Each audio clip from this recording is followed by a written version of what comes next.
লেখিকা Debjani গুহর morning walk. উফ, কি গরম গো আজকে সকাল হতে না হতেই। সালোয়ার কামিজের ওড়না টেনে নিয়ে গলা, ঘাড় আর মুখ মুছতে থাকে মনীষা। মনীষাকে সায় দিয়ে বলে পূরবী, আর বলো না, দিনকে দিনই যেন গরমটা বেড়েই চলেছে। আগে কিন্তু এতটা গরম পড়তো না। পূরবীর মুখের কথা কেড়ে নিয়ে প্রতিভাদি হাত নেড়ে বলতে থাকে, আগে তো ব্যাঙের ছাতার মতন চারিদিকে এত ফ্ল্যাট গজিয়ে ওঠেনি। গাছপালা সব কেটে দিয়ে শুধু ফ্ল্যাটের পর ফ্ল্যাট উঠে চলেছে। ন্যাচারাল জিনিস বলে তো আর কিছু রাখেনি। এক ফোঁটা ফাঁকা জায়গা দেখতে পাও কি, যে ভালো করে শ্বাস প্রশ্বাস নিয়ে চলাফেরা করতে পারবে? তার উপর তো চারিদিকে এত নোংরা যেখানে সেখানে পড়ে রয়েছে। সুচেতার সাথে সাথে সুর টানে, এই একটি কারণেই আমার ছেলে মেয়ে দেশে আসতে চায় না। বলে কলকাতায় একেই তো এত প্যাচপ্যাচে বিভৎস গরম, তার উপর সাংঘাতিক পলিউশন। আমাদের ইচ্ছে থাকলেও ছোট ছোট ছেলে মেয়েকে নিয়ে আসতে পারবো না এখন, তোমরা যতই বলো। তার চেয়ে তোমরা এসে বরং ঘুরে যাও। মনীষা কথাটা শোনা মাত্রই সুচেতার দিকে চেয়ে ক্ষেপে ওঠে। শোনো সুচেতা, এই কথাগুলো না তুমি প্রায়ই শোনাও। আরে বাবা, যেরকমই অবস্থা হোক না কেন, তাই বলে ছেলে মেয়েরা বয়স্ক মা বাবার সাথে 1-2 বছরের মধ্যেও একবার দেখা করতে আসবে না? সেটা কি করে হয়? তোমার এই কথাটা কিন্তু আমি কিছুতেই মেনে নিতে পারলাম না। তাছাড়া শীতকালে তো ভালোই ওয়েদার থাকে, সেই সময় তো অনেকেরই আমাদের ছেলে মেয়েরা এসে ঘরে বেরিয়ে যায় দেশে এসে। বাজারে টাটকা কত রকম শাকসবজি, টাটকা মাছ, এসব তো বিদেশে পাওয়া অসম্ভব, কল্পনাই করা যায় না। প্রতিভাদি শাড়ির আঁচল টেনে গলা মুখ মুছতে মুছতে হেসে বলেন, আমার ছেলে তো দেশে এলে সকালে উঠে ছুটে যেত আগে বাজারে। রাজ্যের শাকসবজি, তরি তরকারি আর নানান ধরনের টাটকা মাছ নিয়ে এসে ঘরে ঢুকতো। ওর বাবা বলতো, আরে একবারে এত আনছিস কেন, রোজই তো বাজার বসে রে। এখানে তোকে শাকসবজি ফ্রিজে ঢুকিয়ে খেতে হবে না, বিশেষ করে এই সময়। সুচেতা এবারে মুখ খোলে হাত নেড়ে বলে, আরে বাবা সেটা কথা না, ওদের অনেক রকম যুক্তি বুঝলে। বলে দেশে কোনো রকম হাইজিন মেনটেন করে না কেউ, তার উপর সবেতেই ভেজাল। তা খেয়ে আরও শরীর খারাপ হয়ে পড়লে পরে নিজেরা নিজেদের জায়গাতেই এসে পৌঁছতে পারবো না। চাকরি বাকরি সব চুল হয়ে যাবে। তার চেয়ে বাচ্চাগুলো বড় হলে পরে ওদের রেখে যাওয়ার কথা ভাববো তখন। আরও কি বলে শোনো, মুখে আলগা অহংকারের এক হাসি টানে সুচেতা। আমার ছেলে মেয়ে দুজনের মুখেই একই কথা, আমাদের সকলের এত দূর থেকে দেশে যাতায়াতের আর এদিক ওদিক ঘুরে বেড়ানোর যে পরিমাণ টাকা খরচ হবে, সেই টাকা আমরা তোমাদের নামে দেশে পাঠিয়ে দিলে তোমরা সেই টাকা দিয়ে বরং ভালো করে ডাক্তার দেখিয়ে চিকিৎসা করাও, এদিক ওদিক ঘুরে বেড়াও, তাতে আমাদের অনেক বেশি ভালো লাগবে। তোমরা ভালো থাকলেই আমরা অনেক শান্তি পাবো দূর থেকে। কলকাতা শহরে নামজাদা এক এরিয়াতে বেশ বড় একটি ক্যাম্পাসের ভেতরে এই 4টি মহিলা থাকেন 4টি ভিন্ন ভিন্ন ফ্ল্যাটে। শুধুমাত্র প্রতিভাদি ছাড়া বাকি 3 জনই থাকে তাদের স্বামী সহ। প্রতিভাদির স্বামী গত 3 বছর আগে হঠাৎই এক ম্যাসিভ সেরিব্রাল অ্যাটাকে এই পৃথিবী ছেড়ে চলে গিয়েছেন। মনীষা, পূরবী আর সুচেতা এরা 3 জনই একে অপরের চেয়ে 2-1 বছরের ছোট বড় হবে, আর প্রতিভাদি ওদের চেয়ে প্রায় 6-7 বছরের বড় হবে। এই ক্যাম্পাসে গড়ে ওঠা নতুন ফ্ল্যাটগুলি হবার পরপরই এই 4-4টি পরিবার এসে উঠেছিল, আর তারপর দিয়ে ক্যাম্পাসের কোনো পুজো বা উৎসব উপলক্ষে ওদের একে অপরের সাথে আলাপ পরিচয় হতে হতে বন্ধুত্বে পরিণত হয়। এদের 3 জনেরই স্বামী রিটায়ার, মেয়েরা চট করে বন্ধুত্ব বানিয়ে ফেলতে পারে। ওদের প্রত্যেকেরই ছেলে মেয়েরা কেউ কেউ কলকাতা থেকে দূরে থাকে তাদের ফ্যামিলি নিয়ে, আবার কারো কারো সন্তানরা বিদেশেই কর্মরত এবং তাদের ফ্যামিলি নিয়ে সেটেলড। সুচেতার এক ছেলে ও এক মেয়ে, দুজনেই কানাডায় থাকে। সুচেতার স্বামীর বেশ কিছুদিন আগে ব্রেন ক্যান্সার ধরা পড়ে, কেমোথেরাপি চলছে এখন। পূরবীর 2টি ছেলে দেশের মধ্যেই থাকে ফ্যামিলি নিয়ে। পূরবীর স্বামী হার্টের রোগে ভুগছেন, হার্ট সার্জারি করে পেসমেকার বসানো হয়েছে এখন। মনীষার একটাই মেয়ে ইউকেতে পড়াশোনা করতে গিয়ে সেখানে চাকরি বাকরি নিয়ে সেটেলড করে। সেখানে কর্মরত অবস্থায় সেই কোম্পানিরই এক ইউরোপিয়ান কলিগকে বিয়ে করে সে। তবে সন্তান হওয়ার প্রবলেম থাকায় বেশ কয়েক বছর বাদে IVF করে তাদের একটি ছেলে হয়। মনীষার স্বামী ক্রনিক অ্যাজমার পেশেন্ট, প্রায়ই তাকে হসপিটালাইজড হতে হয়। প্রতিভাদির একটাই ছেলে প্রতীক আইটি নিয়ে পড়াশোনা করেছে। বহুদিন যাবৎ সে আমেরিকাতেই ছিল ফ্যামিলি নিয়ে। তবে বাবা মারা যাওয়ার পর দিয়েই মায়ের কথা ভেবেই সে তার ফ্যামিলি নিয়ে ব্যাঙ্গালোরে এসে সেটেলড করে, কারণ প্রতিভাদি স্বামীর এই ফ্ল্যাট ছেড়ে পার্মানেন্টলি কোথাও গিয়ে থাকতে রাজি নন। ভালোবাসার বন্ধুত্বে গড়া এই 4 বান্ধবী এভাবে রোজ সকাল 5টা নাগাদ বেরিয়ে ঘন্টা দেড়েক হেঁটে নিয়ে যে যার বাড়ি ফেরে। কেউ কেউ আবার আসার আগে দিয়ে টুকটাক বাজার করেও ফেরে। এই মর্নিং ওয়াকের মধ্যে দিয়ে দৈনন্দিন জীবনের রাখা ঢাকা কিছুটা সুখ দুঃখের গল্প শেয়ার করে মনটাকে হালকা করে নেওয়ার চেষ্টা করে চলে তারা। যাই হোক, সেদিন সুচেতার কথাগুলি শুনে মনীষা ক্ষেপে উঠলেও পূরবী সুচেতার বলা কথাগুলো শুনে অবাক চোখে মনীষার দিকে চেয়ে বলে, যাই বলো আর তাই বলো মনীষা, কিন্তু এটা একবার ভাবো, সুচেতার ছেলে মেয়ে কতটা ভালো হলে পরে এরকম কথা বলতে পারে। সত্যিই তো, ওদের বাচ্চাদের জন্মকর্ম সব ওখানে, ওদের এখানকার ওয়েদার সহ্য নাই হতে পারে, তাই ওরা এখানে আসতে চায় না ওদেরকে নিয়ে। ইচ্ছে করে তো আর নয়, আর তার বদলে বলছে আমাদের আসতে যেতে ঘুরে বেড়াতে যা খরচ হবে সেই সব টাকা দিয়ে বরং তোমরা ভালো করে চিকিৎসা করাও, ডাক্তার দেখিয়ে, আর এদিক ওদিক ঘুরে বেড়াও। আজকের দিনে কজনের ছেলে মেয়ে এসব কথা বলতে পারে বলো তো? আমরা সকলেই তো ছেলে মেয়েকে ছোট থেকে কত কষ্ট করে বড় করে তুলি, তাই বলে কি তাদের কোনো দায়িত্ব থাকবে না? বাবা মায়ের প্রতি শুধু বছরে একবার এসে দেখা দিয়ে গেলেই হলো? আর ছেলেগুলি তো সব আজকের দিনে বউয়ের কথায় ওঠে আর বসে। বউরাই আসল বুদ্ধিদাতা, কখন আসবে যাবে ওরাই সব ঠিক করে, বুঝেছ? সুচেতা মনে মনে খুশি হলো মনীষাকে পূরবী কথাগুলো শোনানোর জন্য। প্রতিভাদি বলে উঠল, আর এসব নিয়ে তর্ক বিতর্ক করে কি হবে? ছেলে মেয়েকে তো সব বাবা মাই ভালোভাবে মানুষ করে, তারপর সবই কপালে লিখন, বুঝেছ? এর দিন 10 বাদে রোজকার মতো সকলেই সময় মতন মর্নিং ওয়াকে বাড়ি থেকে বেরিয়ে দেখল সুচেতা তখনও ঘর থেকে বার হয়নি। সকলেই অপেক্ষা করতে লাগলো সুচেতার জন্য। 15 মিনিটের ওপর হয়ে গেল, সুচেতার কোনো দেখা নেই। সাধারণত ওদের মধ্যে পরদিন মর্নিং ওয়াকে যেতে কারো কোনো অসুবিধা থাকলে সে আগের দিন রাতে জানিয়ে দিত ফোন করে সকলকে। বাকি 3 জনই বলা বলি করতে লাগলো, সুচেতা তো গতকাল রাতে কিছু জানায়নি। প্রতিভাদি ফোন করে যেতে লাগলো সুচেতার মোবাইলে অনেকবার করে, কোনোই সাড়া পাচ্ছে না তার। সন্দেহের দানা জমে উঠতেই সুচেতার স্বামী প্রকাশবাবুকে ফোন করে যেতে লাগলো প্রতিভাদি, কিন্তু কারোরই কোনো সাড়া নেই। কি ব্যাপার, কেউই তো ফোন ধরছে না দেখছি। সকলে মিলে সুচেতার ফ্ল্যাটে গিয়ে বেল বাজিয়ে চলল এক নাগাড়ে।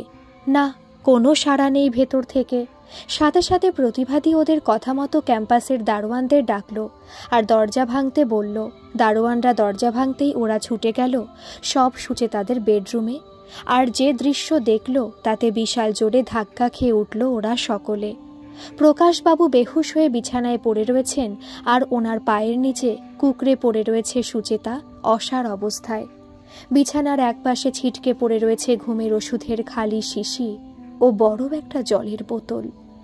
সুচেতাকে ধরে নাড়তেই আরেক দিকে ঢলে পড়ে সে, শরীর বরফের মতন ঠান্ডা।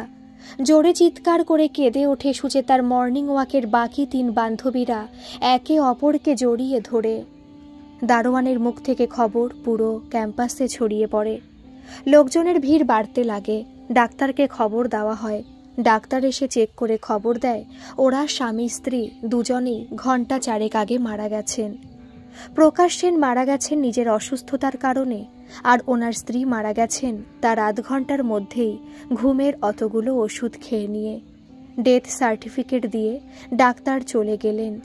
সাথে সাথে পূরবী সুচেতার ফোন থেকে ছেলে ও মেয়ের নাম্বার দুটো নিজের ফোনে সেভ করে নিয়ে ছেলের ফোন নাম্বারে ফোন করে সব জানাতেই ছেলে সৌরভ বলে ওঠে, যাক, ভালো খবর একটা শোনালেন।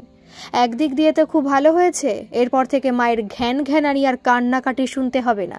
বিশ্বাস করুন, আমরাই এখানে কোনোভাবে বাচ্চা কাচ্চা নিয়ে সংসার চালাই, আর যবে থেকে বাবার ক্যান্সার ধরা পড়েছে তবে থেকে মায়ের কাঁদুনি বেড়েই চলেছে। কেন, বাবা তো রিটায়ারের পর থেকে ভালোই পেনশন পায়, আর আমরা কোত্থেকে দেব বলুন তো? আমরাই বা যা রোজগার করি সবই আমাদের সংসার চালাতে চলে যায়। ফোন করেই শুধু টাকা চাইবে, আমাদের দিকটা একবারও ভেবে দেখে না তারা। যাক, আপনারা কোনোভাবে দুজনের সৎকারের কাজটা করে দিন দয়া করে, তাহলেই ঝামেলা মিটে যায়। পূরবী হতবাক হয়ে ফোন ছেড়ে দিয়ে মেয়েকে করল। মেয়ে সুতপা ফোন ধরেই বলল, ও তাই নাকি? তবে একদিক দিয়ে কিন্তু বাঁচা গেছে, ওরা চলে গেছেন একসাথে। বাবার ক্যান্সার ধরার পর থেকে বাবা মা দুজনেই খুব কষ্ট পাচ্ছিলেন। আপনারা যেভাবেই হোক দেহটা দাহ করে দিন। কি যে জ্বালাতনে ভুগছিলাম আমরা এখানে, কত কষ্ট করে এখানে টাকা রোজগার করতে হয়, অথচ দেশের লোকেরা ভাবে আমাদের এখানে টাকার গাছ আছে, ডলারে ইনকাম করি যেহেতু। ফোনে মা এমন কান্নাকাটি করতে থাকে ভিখারির মতন টাকা চেয়ে, বলে তোরা তো আর আসিস না দেশে, ওসব দেশেই ঘুরে বেড়াস, এখানে সকলে মিলে আসতে যেতেও তো তোদের কতগুলো টাকা খরচ হতো, সেই টাকাগুলি অন্তত আমাদের তো পাঠিয়ে দিতে পারিস। এমনভাবে বলতে থাকে কথাগুলো, তাই এখন আর মায়ের ফোন দেখতে পেলেই ধরি না। দেশ থেকে অন্য আননোন নাম্বার থেকে ফোনটা বাজতে দেখেই ধরলাম। যাক, ভালোই একটা খবর দিলেন। এখন আপনারা যা ভালো বোঝেন করুন প্লিজ। ফোনটা কেটে দিতেই প্রবলভাবে চমকে উঠে ঝরঝর করে কেঁদে ফেলল পূরবী। আর তারপরই সুচেতার ছেলে ও মেয়ের বলা সব কথা বলতে লাগলো মনীষা আর প্রতিভাদিকে কেঁদে কেঁদে।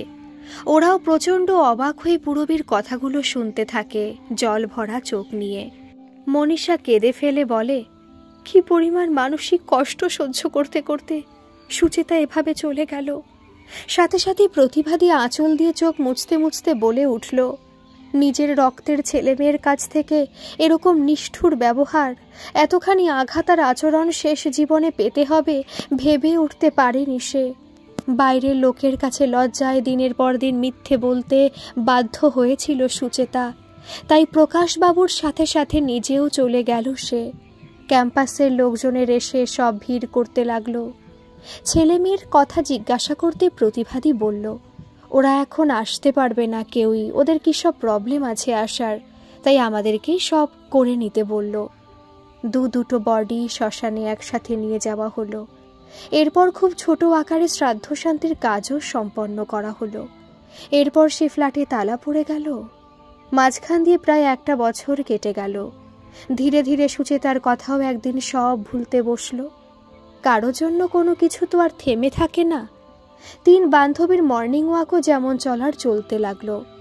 পূরবী গল্প করতে করতে সুযোগ পেলেই ছেলের বউদের টেনে নিয়ে এসে নিন্দা চর্চায় ব্যস্ত হয়ে পড়ত।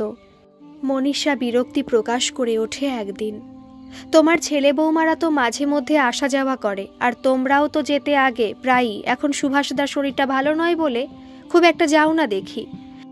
এতই যদি খারাপ হয় তোমার বৌমারা মাঝে মধ্যে এসে তোমাদের সাথে দেখা করে যেত না তাহলে? এই তো কিছুদিন আগে এসেও তো তোমার বড় ছেলে বৌমা নাতনিকে নিয়ে এসে বেরিয়ে গেল। আরে ওপর থেকে দেখতে সবই ভালো লাগে, আমি তো জানি ওরা কেমন। আমার বড় ছেলে বম্বেতে ফিল্ম লাইনে ক্যামেরাম্যানের কাজ করে, তার কত নামডাক।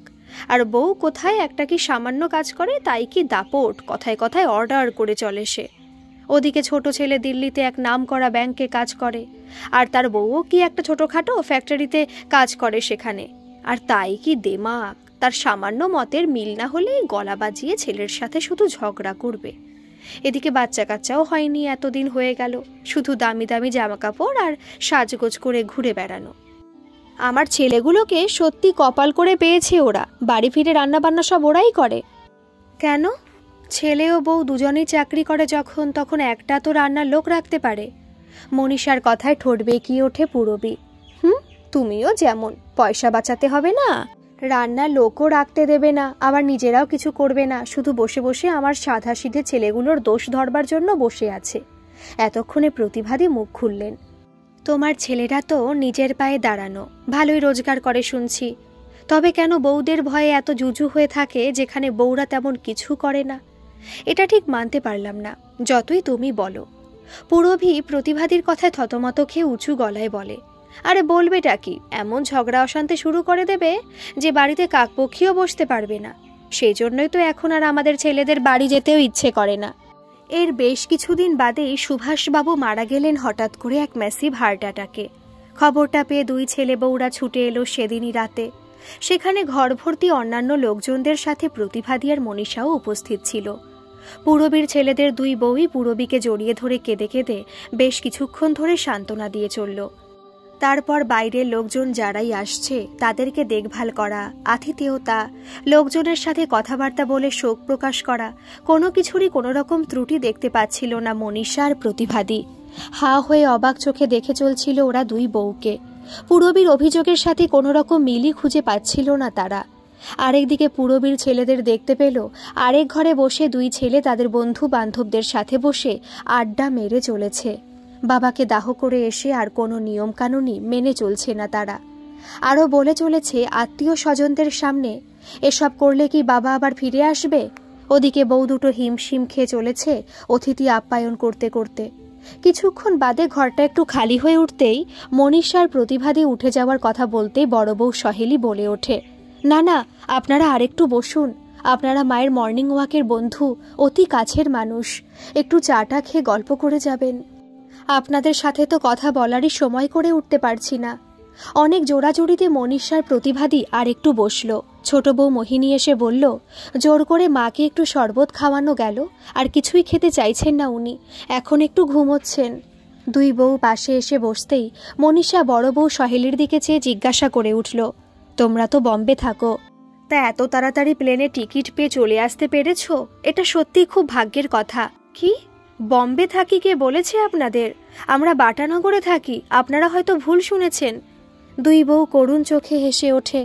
মনীষার প্রতিভাদি আর চোখে একে অপরের দিকে চাওয়াচাই করতে লাগলো। প্রতিভাদি জিজ্ঞাসা করে উঠল, তা তোমরা তো দুজনে চাকরি করো, তোমাদের মেয়ে তো এখনো খুব ছোট, কে দেখাশোনা করে? সহেলি বলে, আমি একটা ব্যাংকে পার্ট টাইম চাকরি করি, আর আমার বর তো উবের চালায়। আমি 2টো নাগাদ বাড়ি ফিরে এলি, পর্বণ তারপর বেরিয়ে যায় ওর উবের নিয়ে, সেই অনেক রাতে ফেরে। ও আপনাদেরকে তো চা দেওয়াই হলো না, আমি এক্ষুনি করে নিয়ে আসছি। মোহিনী, তুই ওনাদের সাথে একটু গল্প কর। সহেলি হুড়মুড় করে চলে যেতেই মনীষা জিজ্ঞেস করে ওঠে মোহিনীকে, তোমরা তো ব্যাঙ্গালোরে থাকো তাই না? আপনারা কার থেকে এসব কথা শুনেছেন? আমার মনে হয় আপনারা কারোর সাথে গুলিয়ে ফেলছেন। না না, আমরা থাকি আসানসোলে। প্রতিভাদি মনীষাকে আর কিছু বলার সুযোগ না দিয়ে মৃদু হেসে বলে, হ্যাঁ হ্যাঁ, হবে হয়তো, আমরা কারোর সাথে তোমাদেরকে গুলিয়ে ফেলেছি মনে হয়, বয়স হয়ে গেছে তো। তা তোমরা দুজনে কি করো? আমি একটা হাই স্কুলে পড়াই, আর সোহন সেখানের একটা ফ্যাক্টরিতে কাজ করে। ও আচ্ছা, ভালো ভালো। ততক্ষণে সহেলি চা বানিয়ে তার সাথে ট্রেতে করে 2টো প্লেটে মিষ্টি ও কয়েকটা নোনতা বিস্কুট নিয়ে এলো। ওরা খাবে না করেও জোর করতে একটা মিষ্টি ও একটা বিস্কুট চায়ের সাথে তুলে নিয়ে খেতে লাগলো। প্রতিভাদি বলল, তা তোমরা কি মাকে নিয়ে যাবে, না মা এখানে একাই থাকবে? কিছু কি ঠিক করেছো? মোহিনী বলল, মা যে কি করবে জানি না, মায়ের সব ব্যাপারে একটু জেদ আছে। অবশ্য ওনার ছেলেগুলো হয়েছে মায়েরই মতন, বড্ড জেদি আর রাগী। তবে জানেন তো, আমাদের শ্বশুরমশাই একেবারে মাটির মানুষ। সহেলি পাশ থেকে বলে ওঠে, বাবা এত শান্ত স্বভাবের আর এত অ্যাডজাস্টেবল, বাবার মতন মানুষ হয় না। হ্যাঁ হ্যাঁ, একদম ঠিক বলেছে দিদি ভাই। মোহিনী সহেলির কথা কেড়ে নিয়ে বলে চলল, আমরা তো বলছি মাকে আমাদের সাথে নিয়ে যাব, কিছুদিন আমাদের কাছে, কিছুদিন দিদি ভাইদের কাছে থাকবে, এভাবে ঘুরে বেড়ালে মনও ভালো থাকবে। তবে পার্বণদা আর সোহন খুব একটা রাজি নয়, ওরা বলছে মাকে এত জোর করো না, এই বয়সে নিয়ে গেলে পরে নাকি অনেক ঝামেলা পোহাতে হবে, তার চেয়ে মা যদি নিজের জায়গায় একা থাকতে চায় থাক, সারাদিনের একটা কাজের মেয়ে নিয়ে। আচ্ছা, এটা কি একটা কথা হলো? মাকে একা ফেলে রেখে চলে যাব এভাবে?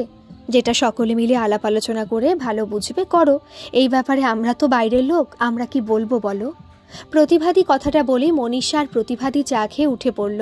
বলল, এবারে আমরা আসি গো, তোমরাও একটু বিশ্রাম নাও, সারাদিন অনেকটা ধকল গেছে তোমাদের। দুজনে বেরিয়ে পড়ল পূরবীর বাড়ি থেকে। মনীষা বলে উঠল, আমি তো ভাবতেই পারছি না প্রতিভাদি, এই এত ভালো বউ দুটোকে নিয়ে পূরবী কিনা অভিযোগ করে চলতো, আর কি বড় বড় মিথ্যে কথা ছেলেদের সম্পর্কে শুনিয়ে গেছে। ছি। প্রতিভাদি মুখে মৃদু হাসির টান নিয়ে বলতে লাগলো, অথচ বউদের রোজগারই ওদের সংসার চলছে। কত শিক্ষিত মার্জিত বিনয়ী বউ দুটো, সত্যিটা কি কখনো চাপা থাকে? আহারে, নিজের ছেলেদের বড় করে দেখাতে গিয়ে দাবার তাস উল্টে দিয়ে বউ দুটোকে কত ছোট করে তুলে ধরেছে পূরবী। নেহাত বউ দুটো জানে না জানলে পরে ওদের কাছেও তো কত ছোট হয়ে যেত সে। কেন যে করে এসব, শুধুমাত্র লোকের কাছে ছোট হয়ে যাবে ভেবে? তাছাড়া আর কি কারণ থাকতে পারে?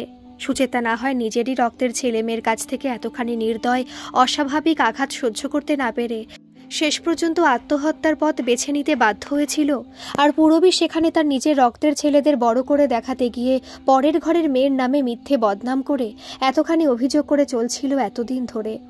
ছেলেগুলোর নামে বদনাম করতে না পারিস, মা হয়ে চুপচাপও তো থাকতে পারিস। ওই বেচারিরা কি দোষ করলো? এখনও তো ধৈর্য ধরে সংসারটা টেনে নিয়ে চলেছে তারা মুখ বুজে।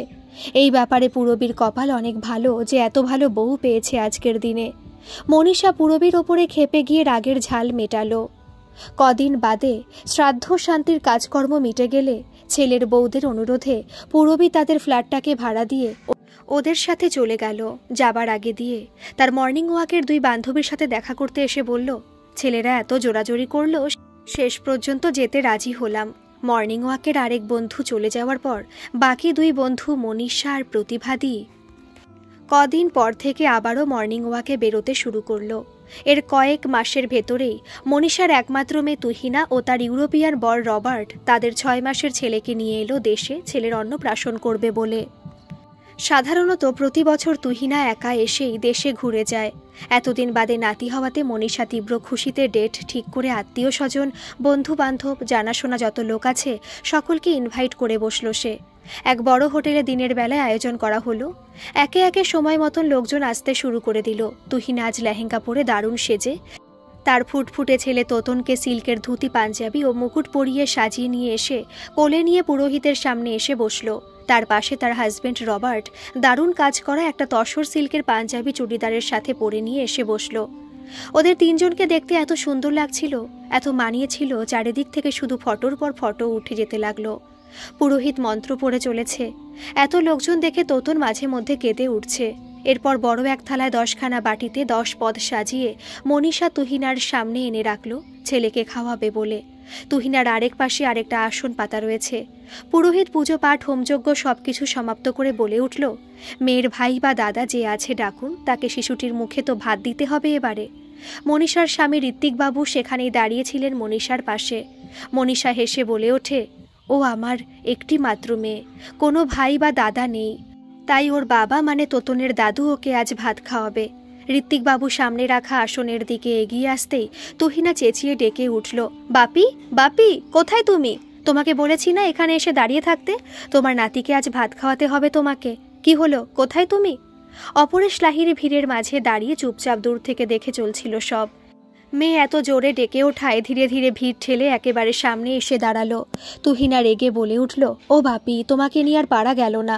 এখানে এসে চুপটি করে আমার পাশে এসে বসো, তোমার নাতিকে ভাত খাওয়াতে হবে তো। তারপরেই তোতনকে বাপির কোলে তুলে দিয়ে পুরোহিতের দিকে চেয়ে তুহিনা বলে উঠল, এই যে ওর দাদু এসে গেছে, উনি আমার ছেলেকে আজ ভাত পায়ে সেসব খাওয়াবেন। চারিদিকে দাঁড়িয়ে থাকা লোকজন সব স্তব্ধ হয়ে গেল। মনীষা ঋত্বিকের মুখ অমাবস্যার রাতের মতন হয়ে উঠল। মাথা নিচু করে ঋত্বিক দত্ত সেখান থেকে চলে গেলেন। লজ্জায় লাল হয়ে উঠল মনীষার মুখ। যতটা তীব্র আনন্দ নিয়ে সে তার মেয়ের অন্নপ্রাশনের আয়োজন করেছিল, আজ এক মুহূর্তে সেটা ভেঙে গুড়িয়ে দিল তারই রক্তের সন্তান তুহিনা। আগে থাকতে মামনিকে কিছু না জানিয়ে এত বড় অপমানটা সে আজ না করলেই তো পারত এতগুলো লোকের সামনে। জোর করে ঠোঁট কামড়ে চোখের জলকে আটকে রেখে দাঁড়িয়ে রইল সেখানে মনীষা। এরপর সকলের খাওয়া দাওয়া সবকিছু শেষ হয়ে যেতে সকলকে বিদায় জানালো সে মুখে আলগা এক হাসি ধরে রেখে। আত্মীয় স্বজনদের মধ্যে অনেকেই হয়তো জানতো ব্যাপারটা, তবে যারা জানতো না তাদের প্রশ্নের কোনো জবাব দিয়ে উঠতে পারেনি সে তখনকার মতন। তুহিনা মাকে শান্ত করতে গিয়ে লোকজনের প্রশ্নের উত্তরে বলে উঠল, মিস্টার অপরেশ লাহিড়ী আর মিস্টার ঋত্বিক দত্ত দুজনেই আমার বাবা। বাবা তো বাবাই হয়, তাই না? প্রতিভাদি দূর থেকে বসে সবকিছু দেখে চলছিল। তারপর একসময় ভিড়ের মাঝে মনীষাকে বলে নিজের বাড়ি ফিরে এলো। ধীরে ধীরে একসময় মনীষার বাড়িও খালি হয়ে গেল। তুহিনারা সব চলে গেছে। প্রায় 1 মাস বাদে সবকিছু মিটে গেলে মনীষা মনে করে প্রতিভাদিকে সব সত্যি কথা খুলে বলবে। পরদিন মর্নিং ওয়াকে বেরোলে পরে ভেবে নিয়ে আগের দিন রাতে ফোন করে বসলো প্রতিভাদিকে। প্রতিভাদি শান্ত স্বরে বলে উঠল, মনীষা, আমার আর মর্নিং ওয়াকে যাওয়ার মতন শরীরের শক্তি বা ইচ্ছে কোনোটাই নেই গো।